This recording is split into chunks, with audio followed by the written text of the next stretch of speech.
Aminado si Pangulong Bongbong Marcos na maraming Pilipino ang nawalan ng tiwala sa gobyerno kasunod ng iba't ibang issue gaya po ng korupsyon. Sa gitna niyan, kumpiyansa siyang maibabalik ang tiwala ng taong bayan. Nakatutok si Rafi Tima.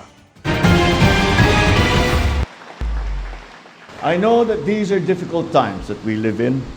Our people's trust in government has been shaken. We cannot deny that.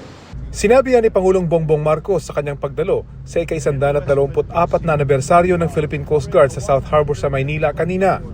Gayunman, naniniwala siyang kaya pa rin maibalik ang tiwala ng taong bayan sa pamahalaan. But I am certain that trust can be regained if we remain transparent and true to our mission.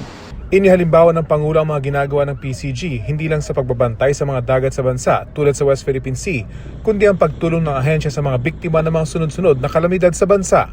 The PCG is one of the government agency that restores my faith in the dedication of the workers in government.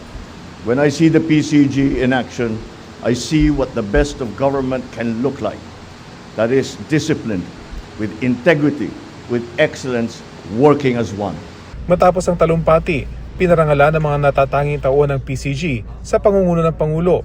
Kasama niya si First Lady Liza Araneta Marcos na isang opisyal ng PCG Auxiliary at may honorary rank na Vice Admiral. Pangako ng Pangulo sa PCG, ipagpapatuloy ng kanyang administrasyon ang modernisasyon ng PCG, kabilang ang pagbili ng mga bagong barko at eroplano.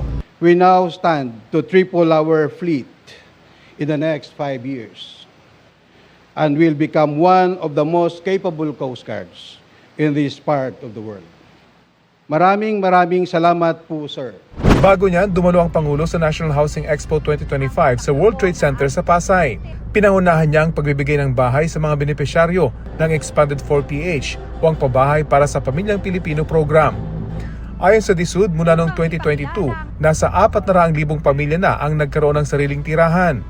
Ang Pag-ibig Fund, umabot na sa 57,000 ang pamilyang natulungan sa pamamagitan ng housing at house repair loans. Nauna nang ipinangako ng pamahalaan na magtatayo sila ng 1 milyong bagong tirahan kada taon, pero ibinaba ito sa mahigit 3 milyong pabahay bago matapos ang termino ng Pangulo. Para sa GMA Integrated News, Rafi Tima, Nakatutok, 24 Oras.